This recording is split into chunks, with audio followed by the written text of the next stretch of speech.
Good evening, sports fans, and thank you for joining us on Sports Night in East Texas. I'm David Gibson. How about them Dallas Mavericks pulling out the belts and spanking the Suns in Game 7 to advance? Even on a hot July morning, the coaching staff at SFA is making sure these campers stay hydrated. As Calvin prepares for the Junior Olympics, he throws about 5 times a week, and a goal of his is to throw it into this woods.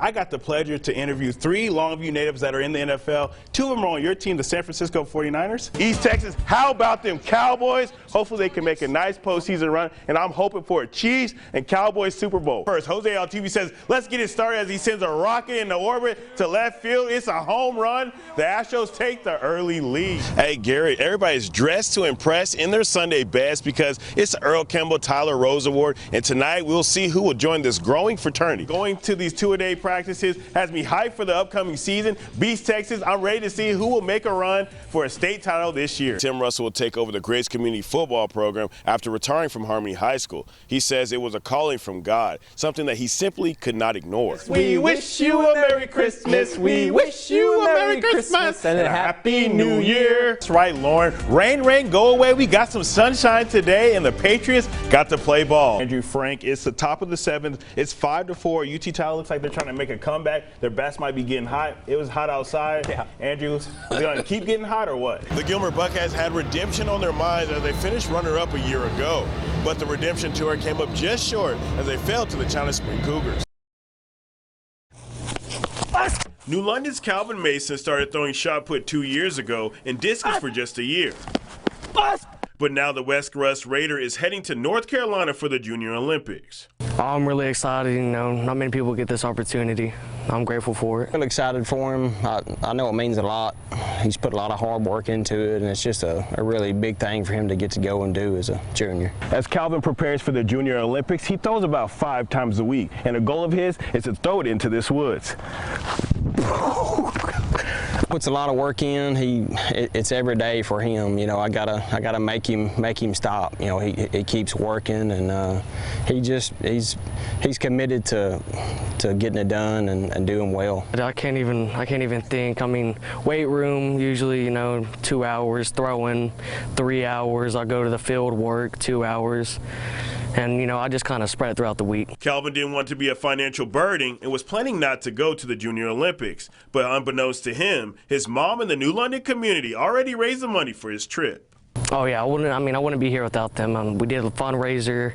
I wasn't going to go, but they got enough money for me to go. I'm so thankful for that. The people in the community, they kind of insisted that he go, and they helped raise that money, and he's really grateful for it.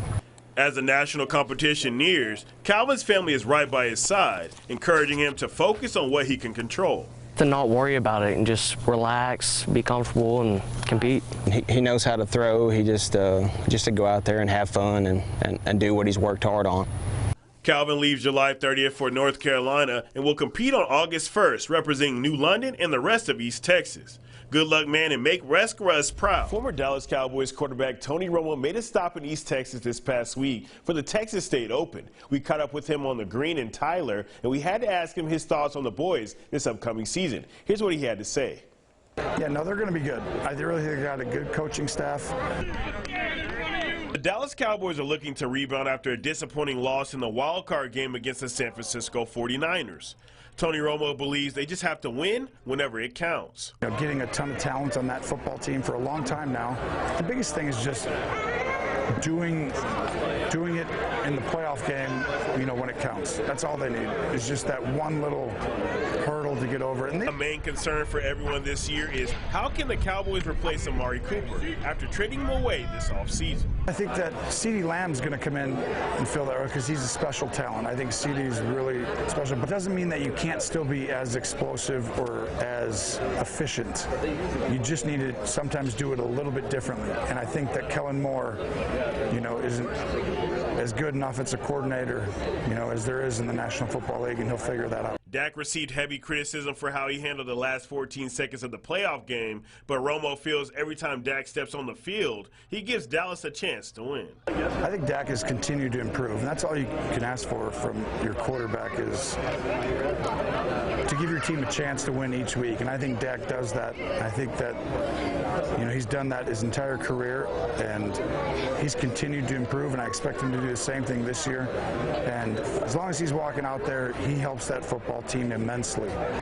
Although Dallas had a great defense last season, Romo is worried about the Cowboys' defensive line. When you look at the history of the league, it's really hard to sustain those numbers over and over again without some dominant defensive line day in, day out that creates havoc. We will see if the Dallas Cowboys can make a deep postseason run as they start preseason August 13th against the Broncos. It's always good to come back here, you know. I don't get to come back much. When I do come back, it's all love, man. I just love being back here. It means a lot, you know. This home, this is where I'm from, you know what I'm saying? You always want to represent home and your people, your family, your friends, kinfolk, cousins.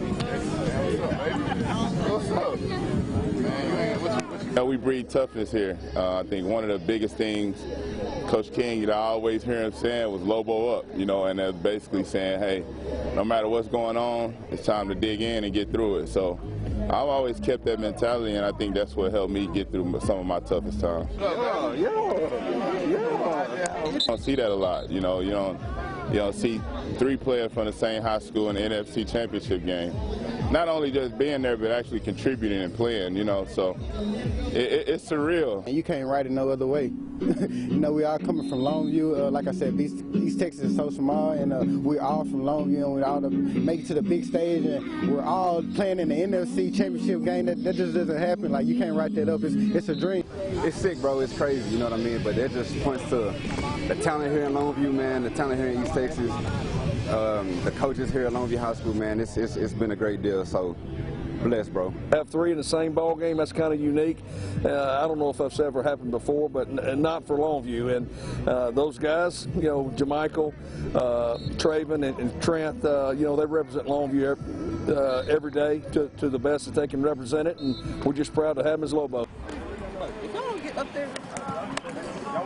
It's a dream. It's so surreal. Like, I'm still living in the moment. Words can't explain, man. I cried after the Super Bowl, man. I don't even cry. I'm not an emotional person, and like, that should tell you something. We're proud of Trayvon and his progression and where he is today, and getting him a Super Bowl ring. Even though it came at our expense, I'm super happy for him, man. I'm uber proud of the products that came out of this community, and it looks like our future's bright, so we probably get used to this. Overcoming obstacles is nothing new for Kason Weatherton. Seeing him persevere and overcome all the challenges that he's faced over his years. The Henderson sophomore has lived his whole life with just one leg. But in just a short amount of time, practicing a new sport, he's headed to state in the seated shot put. I didn't think I was going to go to state my first year of it, because I've only been practicing for a month, so I was just shocked by it. Starting taking on a totally new task, and then conquering the things that he has within a short amount of time. Like, I'm very proud of him. Kason credits his perseverance and never quit attitude to a mother's love, telling him you can. We don't use can't. Can't is not in our vocabulary. We can find a way, but we're not going to use the word can't, because anything can be done. I was like, I can't do it, and she would say, if you can't, you never could. So I was like, that really got my mind, and that just got me to go for it. The goal Kason set for himself is to do his best and make the podium at the state meet. If I make the podium, it's going to be crazy. Like, I'll probably be running around everywhere. I'm not gonna lie. He wants to be the best at everything he does, and so I know that'd be huge for him. So what should we learn from his journey from powerlifting to shot put? Kason says never doubt yourself and just give it your best. I hope people see that his drive and his determination, and people can eliminate excuses from their life and things that might be holding them back, or reasons why they can't get something done. At the end of the day, you're still practicing, you're still trying your hardest, so it's like you're still doing better than what you did the last time you did something. Kason throws Friday at 12:30 in Austin, adding yet another chapter to an already incredible story.